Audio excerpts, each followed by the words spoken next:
मित्रों, सनातन धर्म में हर रिश्ते की मर्यादा को निर्धारित किया गया है। माता पिता का रिश्ता, मां और पुत्र का रिश्ता, और पिता और पुत्री, ये कुछ ऐसे रिश्ते जिनकी गरिमा बनाए रखना हर मनुष्य का कर्तव्य है। किंतु क्या आप जानते हैं कि पुराणों में हमें एक ऐसी घटना का वर्णन मिलता है जिसके अनुसार एक पिता ने अपनी ही पुत्री के साथ विवाह किया। तो आइए जानते हैं कौन थे वो पिता जिन्हें एक ज्ञानी आर्षि होते हुए भी अपनी ही पुत्री के साथ विषय भोग करना पड़ा, और इसके पीछे के क्या कारण थे। नमस्कार मित्रों, और स्वागत है आप सभी का धार्मिक रहस्य चैनल पर एक बार फिर। मित्रों, ये कथा सप्तार्षियों में से एक महर्षि अगस्त से जुड़ी हुई है।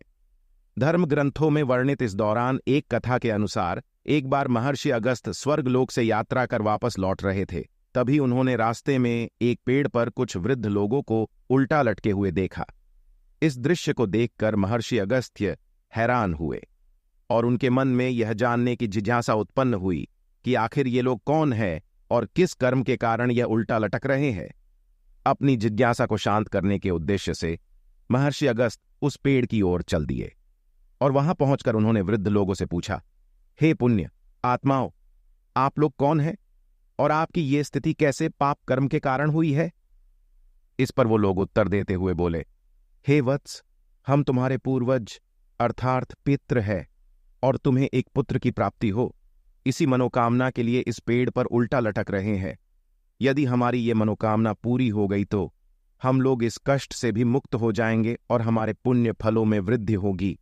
फिर हम सभी स्वर्ग की ओर अपनी यात्रा शुरू कर सकेंगे। अपने पुत्रों के इस श्राप के बारे में सुनकर महर्षि अगस्त भी उन्हें मुक्ति देने हेतु पुत्र की प्राप्ति के लिए तैयार हो गए और बोले, हे पितृगण, आप सभी की मुक्ति के लिए मैं अवश्य ही एक पुत्र उत्पन्न करूंगा। और इतना कहकर वो वहां से अपने आश्रम की ओर एक चल दिए।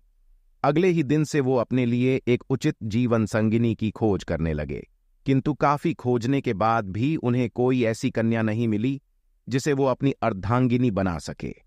फिर अंत में महर्षि अगस्त्य ने ये निश्चय किया कि वो स्वयं ही एक ऐसी कन्या की रचना करेंगे जो सुंदरता और बुद्धि में अपराजेय हो। फिर उसे कन्या की उत्पत्ति के लिए महर्षि अगस्त में विभिन्न प्राणी और वनस्पतियों के सबसे सुंदर रंग और गुणों को एकत्रित करना शुरू किया। जैसे हिरनी से नेत्र लिए तो चीते से हृदय, शरीर की लचक के लिए दाढ़ के पेड़ का उपयोग किया तो गर्दन की रचना हंस से ली, पंखों से कोमलता और फूलों से सुगंध लेकर उसके बदन मिलाई, और इस तरह ऋषि अगस्त अपनी कल्पना की रचना के काफी निकट पहुंच गए। तभी उनकी नजर विदर्भ राज्य के राजा पर पड़ी।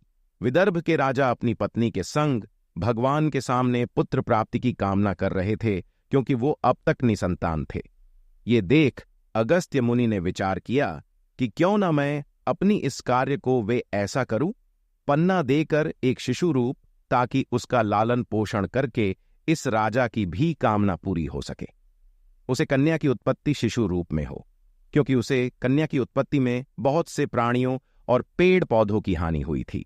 इसीलिए इस कन्या का नाम लोपामुद्रा रखा गया। मित्रों, आपको बता दूं कि लोपा का अर्थ हानि और मुद्रा का अर्थ शरीर होता है। फिर समय बीतता गया और धीरे धीरे लोपामुद्रा बाल्यावस्था से व्यस्त अवस्था में पहुंच गए।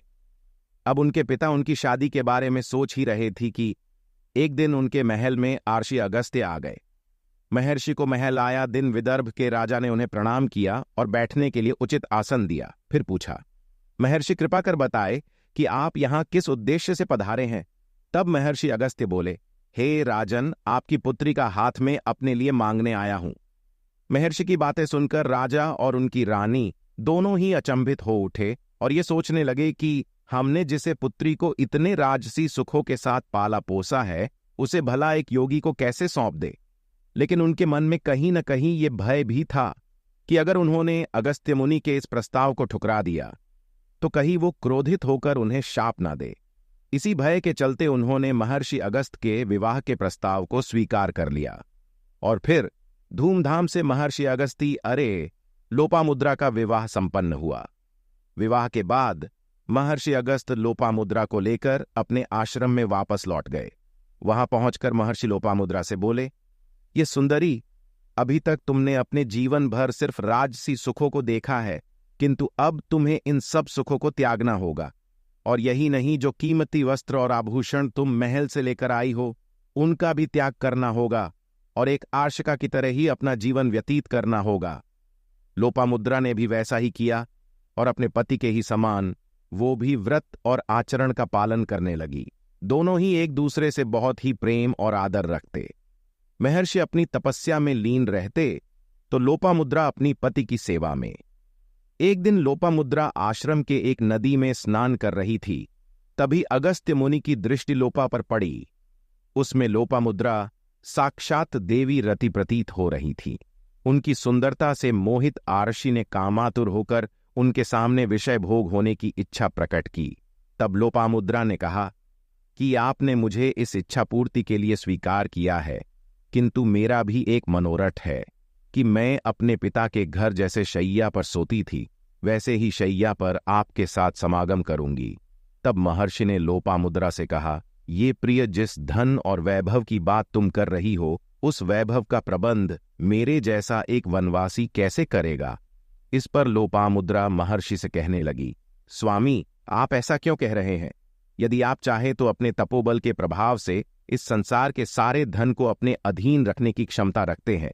लेकिन अगस्त्य मुनि लोपामुद्रा की इन बातों पर आपत्ति जताते हुए बोले, प्रिय, ऐसा करने से मेरा तप क्षय होगा, इसीलिए कृपा कर तुम मेरे सामने कोई ऐसा मनोरथ व्यक्त करो जिससे कि मेरे तप का प्रभाव क्षय ना हो और तुम्हारा मनोरथ भी पूरा हो जाए। परंतु लोपामुद्रा नहीं मानी और ये हट कर बैठी कि समागम तो वो राजसी वैभव के साथ ही करेगी। अंत में हार मानकर महर्षि लोपामुद्रा की इस इच्छा को पूर्ण करने के लिए निकल पड़े और उस समय के पृथ्वी पर सबसे धनी शासन दानव राजा के पास पहुंचे। उन्होंने अपना मनोरथ राजा ईतवाल के सामने व्यक्त किया। दानवराज ईतवल ने भी महर्षि को यथोचित दान दिया और अपने मनोरथ को पूरा होता देख लोपामुद्रा बहुत प्रसन्न हुई और महर्षि अगस्त्य के साथ सहर्ष समागम किया। मित्रों, इन दोनों के समागम से 7 वर्षों पश्चात एक पुत्री की उत्पत्ति हुई जो आगे चलकर महान विद्वान के नाम से विख्यात हुई। इसके बाद महर्षि अगस्त्य मुनि के पितरों को अपने श्राप से मुक्ति मिल गई और उन्होंने भी मनोवांछित लोक को पाया। और मित्रों, गरुड़ पुराण में भी बताया गया है कि पितरों को तभी मुक्ति मिलती है जब उसके पुत्र या पौत्र को संतान की प्राप्ति होती है। तो मित्रों, हम उम्मीद करते हैं कि महर्षि अगस्त्य मुनि की अपनी ही पुत्री के साथ विषय भोग करने की इस इच्छा के पीछे की पूरी कथा और असल कारण आपको समझ आ गया होगा। यदि आपको इसी तरह की और भी पौराणिक कथाओं के बारे में जानना चाहते हैं तो जुड़े रहे धार्मिक रहस्य यूट्यूब परिवार के साथ। और आज की ये वीडियो आपको अच्छी लगी हो तो इसे लाइक एंड शेयर भी अवश्य करें। तो मित्रों, फिलहाल आज के लिए बस इतना ही। अब इजाजत दें। आपका बहुत बहुत शुक्रिया।